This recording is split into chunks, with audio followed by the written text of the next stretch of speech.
Hey everybody, wanted to do a bit of a different video today as I've been reading through a bunch of market and financial articles. I've been seeing a lot about low volatility, a lot of articles saying what low volatility ETFs are good to go with, what they're for, how they can help you, and I wanted to kind of address that since I think they're leaving out a lot of what people are actually concerned with. So, first of all, what is a low volatility ETF? A low volatility ETF is going to track an index the same as a normal index fund will. However, it's going to pick and choose the parts of that index that it thinks are going to have the least volatility. That is, they aren't going to move up and down as much as the other parts of that index. For example, for the S&P 500, instead of being in all 500 of those companies, it might be weighted more heavily towards the pieces of that index that move the least. Of course, the idea here is that when there are drawdowns, your drawdown won't be as bad, and when there are run-ups, the run-up won't be as good, but you'll be able to have a much more steady, much more stable line in your graph as opposed to something that's really jagged. So one of the issues is that this generally doesn't work in the long run. When there are huge drawdowns, these funds tend to draw down just as much. If you're looking for something that day to day might not have as much volatility, then these kind of things might be something for you. But if you're investing in index funds on the day to day, you're really not investing how you're supposed to invest in most index funds. These are usually going to be long-term investments, or at the very least, mid-term investments. You're really not going to be in index funds for less than a year unless you're looking to trade them. So what I wanted to do is run a few back tests to show you how these funds don't really work.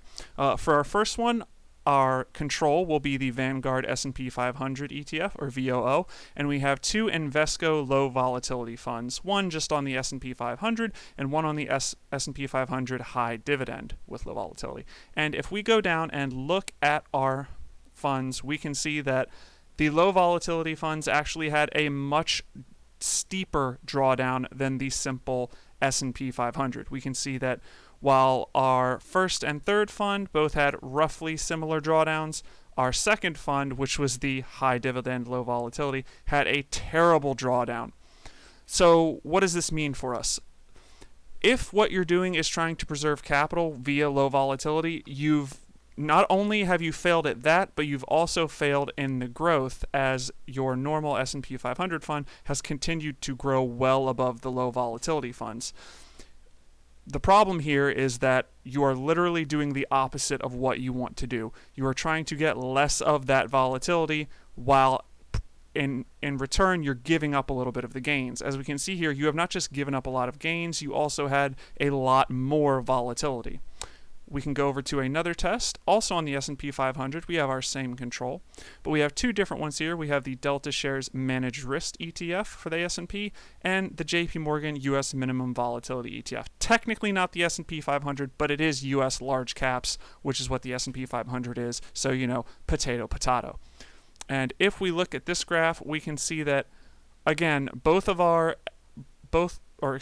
of our funds had the exact same drawdown nearly, only off by a few dollars, while the Delta shares did not have as much of a drawdown, but also did not grow as much.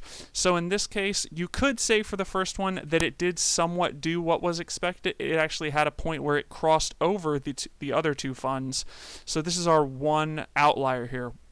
But as we can see for the other low volatility ETF, it again failed to provide that downside risk mitigation while also not growing as well. For our last back test, we're going to do something a little different. We're going to look at the Russell 2000. This is going to be small caps.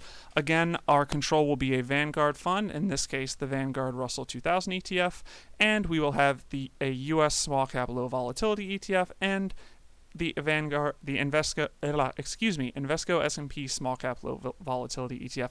And as we can see, again, not very good. While our drawdowns were all roughly equal, technically our two low volatility ETFs had slightly smaller drawdowns, but again, I will say this again very slightly, as the drawdowns were within about a percentage and a half of our simple control for the Russell 2000.